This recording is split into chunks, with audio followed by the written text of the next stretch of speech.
everyone. This is Outnumbered. I'm Kayleigh McEnany, here with my co-host Harris Faulkner. Also joining us, Fox Business anchor and host of American Dream Home on Fox Business, Cheryl Casoni, Culture Plus co-founder and CEO Lily Gil Valletta, and co-anchor of America's Newsroom, Bill Hemmer, is here. Happy Monday. Happy Monday. Yeah. Well, we begin. He said happy Monday. So. Happy Monday. Yeah. We begin with explosive weekend allegations. It's Monday, but of course they buried all this on the weekend. You can't even keep up with it. There was so much. 3 bombshell reports on Hunter Biden and reporting on the Department of Justice's investigation.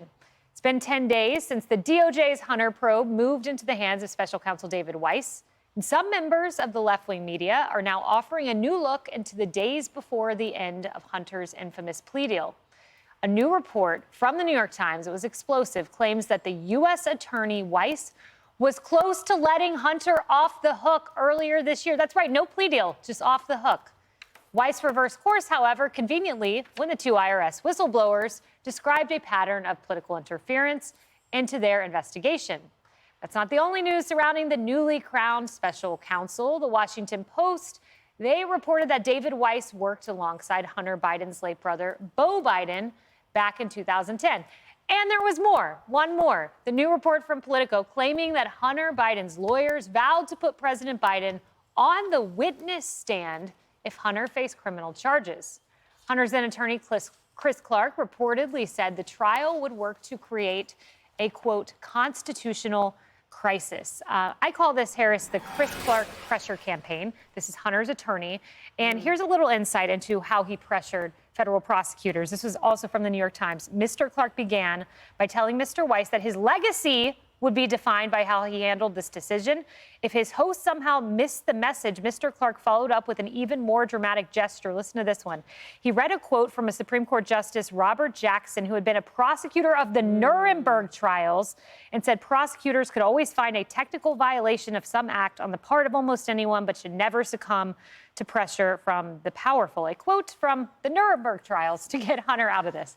Look, I'm starting to really believe those former federal prosecutors and attorneys who've been telling me that this was really Biden's way of communicating that all the jobs were in jeopardy. And in fact, Phil Holloway joined me last hour, and he said, look, they are very afraid of Joe Biden. And I wondered why. Why doesn't somebody have their back? They technically, Kayleigh, are all whistleblowers. If anybody at the DOJ at this point wants to come forward and just tell the truth about what they've been through in terms of, you know, having to contact Hunter Biden's team, contact the White House, let people know when the FBI might want to sit down with him, those sorts of tips and tip-offs and all of that. I mean, if they could just freely speak without fear of retribution or retaliation. I mean, that really is the definition of a whistleblower. And it's fascinating how many potentially there could be, because if this pressure campaign is real and the statute of limitations runs out on the gun charges, so on and so forth in October, I mean, we may never really know Hunter Biden's part in this. So it's important Republicans continue to follow the money, because that's how you find out what Joe Biden did. That's what it's all about. You know, people say Hunter Biden, but as my dad says, you know, that's like winning a goldfish at the state fair. Hunter Biden doesn't do much for you. All of this is about Joe Biden and Republicans who promise, you know, a lot. That's what it's about at the end of the day, is Joe Biden. Hunter, I think, will cause the American people just to roll their eyes. But Bill, to the point of that, there's this 100-page presentation that Chris Clark presented to federal prosecutors saying, Joe Biden, we will have to call him to the stand, used as leverage. I thought that was an extraordinary story. Betsy Swan had it over the weekend. It was printed in Politico. If you print out that story, you're up to like 23, 24 pages. Yep. This isn't the kind of thing you just dump overnight. She took a long time to work on this.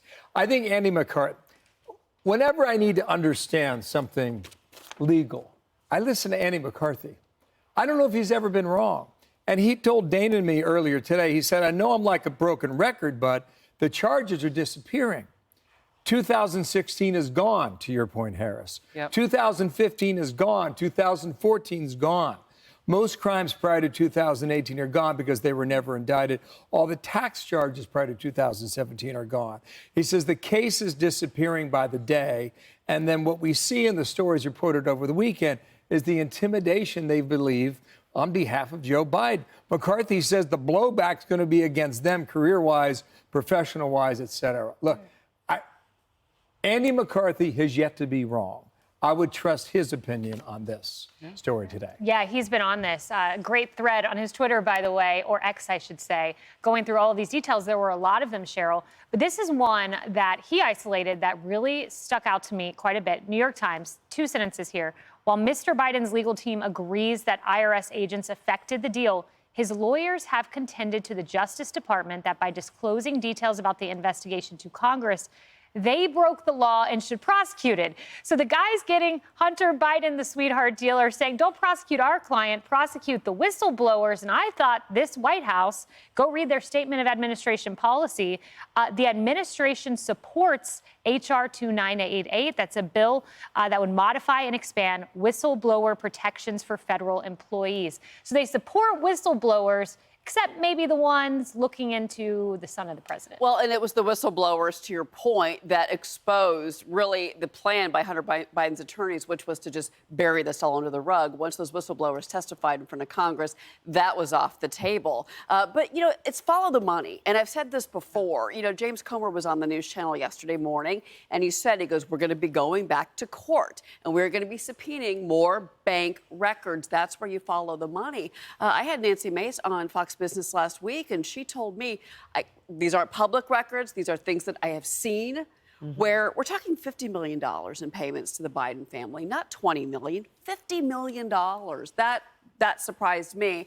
I also thought it was interesting to look back at the history that Washington Post came out with and looked at that Beau Biden connection. Because remember, David Clark, who is the special counsel now, what in the world? There weren't other options for a special counsel. It had to be David Weiss, who, let's also recall, and this was reported in the Post as well, was acting as U.S. Attorney General for President Barack Obama and Vice President Joe Biden.